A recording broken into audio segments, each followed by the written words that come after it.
Thanks, Cookies.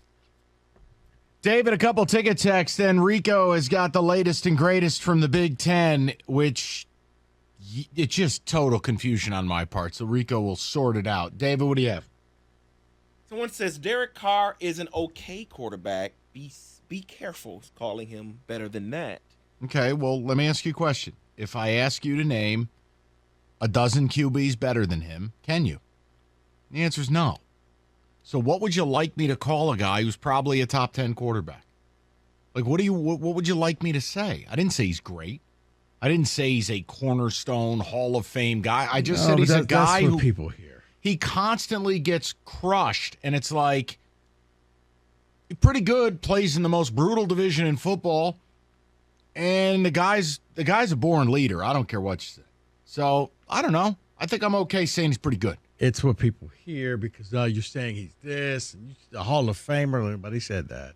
No. But that's just kind of where it ends up. And then he plays for a dysfunctional team. That doesn't help his case as well. Doesn't. The Tigers need to be publicly embarrassed. Either fans stop going or openly cheer for the other team at games. Otherwise, Chris won't make any changes. Listen, the only thing you can hope for at this point is the trade deadline should be largely uneventful because the roster is garbage. And very quietly, Al gets bumped up upstairs, and you... I got to be honest, taking this team over... Can he quietly get bumped upstairs?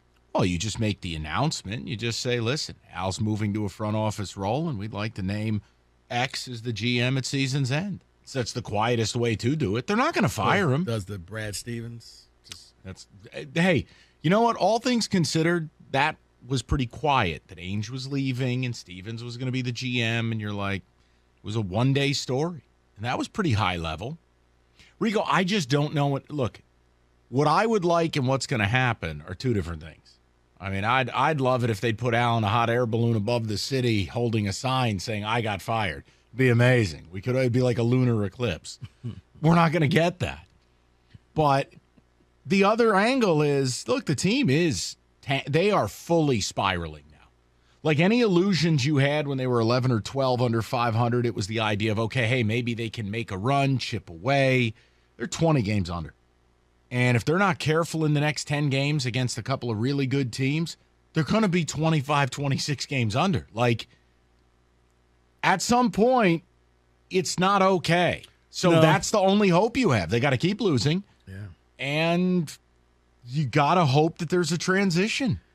And that's a sad reality with baseball. Even if you keep losing, there's no instant payoff. No. Like, we would sit here and say, yeah, we want the Pistons to tank. We want the Lions to tank because you're going to get a top pick. You know the worst part of it?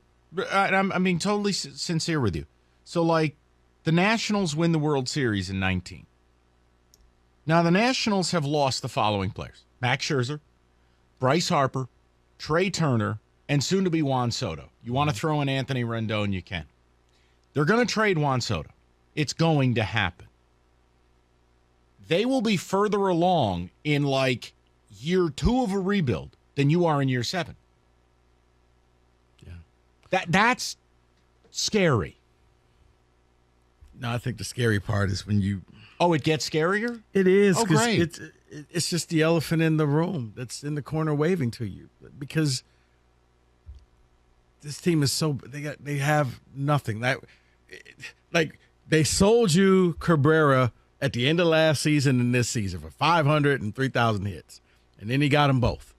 And then, okay, well, you got Torque and Green's coming. Well, Torque's now down. You got Green. That's it. That's all that they can do to say, here's our one player that we have. Right. And the reason be happy. I brought the stat up an hour ago. You haven't had a guy hit 30 or more home runs since 2016.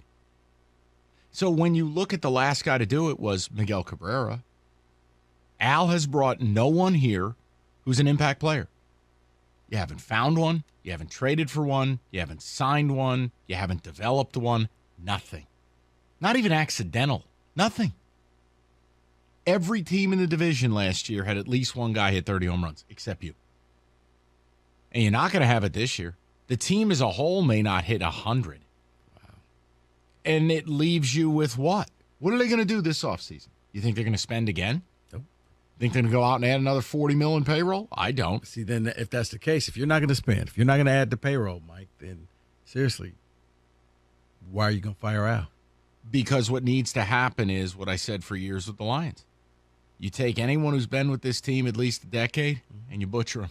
No. You fire everyone. That the makes secretaries, sense. the janitor, the person who cooks, everything. But Gone. But the fact that he's allowed to do the drafting this year, he'll be there for the trade deadline.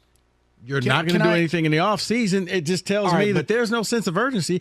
He's not going anywhere. Look, the draft, I understand on surface and what it looks like. But if we're realistic about this, they were picking 12th. We have a general, you're going to have other voices in the room. Like the next GM, let's say it's Sam Menzen. The next GM has a lot of say into this deal. How different would it have been if Al didn't run that first round pick? I don't know. You know what my fear is? The people that Al is empowered to develop whatever he selects, they are a failure as well. Look at the Tiger organization at every level. Look how many of these people have been there since 2005. Gotta go. Yeah. The whole thing's broken, and he was charged with modernizing this. The Tigers, there was a stat, I think it was Fangraphs put this out. Since 2010, no team has drafted fewer win shares, wins above replacement, than the Tigers. Dead last in all baseball. Now, you want to say, well, Dombrowski got rid of some of those picks, or they didn't have as many picks. You do whatever you like. It is what it is. All right, Al's been in charge for a long time. It hasn't gotten better. Do you see any young players coming up helping this team? No. Do you say, what do they have down on the farm? But that's what I'm saying. If they're not even going to, as you would say, you know what I know, they're not going after any top free agents in the offseason. They did, and it blew up in their face with Baez. Harvey. So, yeah, that's just another reason why I don't think, as much as we want, we'll be having these shows next year. Saying Al's back for a rebuild year number 8. I'm going to maintain some hope because I have to. Well, it's not a strategy. It is not, but it is an emotion, and I'm choosing to feel it because I'm going to Saratoga Friday, and you're not. This baseball team will not depress me. All right. I want $20 on the gray horse. Every race? There's that many gray horses? Yes. Wow. Integration. And there's multiple grays or roans, as we call them. I remember when that first gray horse came out. Now he's integrated. Now the league is... Wow. Okay. Pretty sure Rico just tried to give a Jackie Robinson comp to a horse. David, quickly, and then we will get into the Big Ten issues. Holy hell. To Rico's point, this one came in. Al won't be fired. He will be the next Rod Wood. But with that said, he is not our major issue. The players and the injuries are. Got to be honest, guys. I think you're letting Al off the hook there. Who shopped for the groceries? And by the way, you want to talk about injuries? Okay. First of all, there's been a rash of injury across the league. Condensed spring training, condensed schedule. You're seeing more injuries. You are. So you need to stop with that. Everyone has them. 2, even if the pitching was better, even if you had a couple of these guys, Tarek Skubal is your best arm. It wouldn't change if Mize was healthy. Mize kind of stinks. Manning has done nothing as a pro. So if those guys are pitching, do you discover Bo Brisky? Do you see what Faedo has? Guys, even if I handed you 10 more victories, you want your excuse with the pitching? I give you your excuse. You're still 10 games under 500. What the hell are we talking about? Well, I just saw that Fulmer's on the wish list, I guess, for the Braves. They'll put him into middle relief. The only things they can trade. And look, my Yankees need multiple relievers. If you told me the Yankees went out and got Michael Fulmer, I'd be all right with it. He's okay.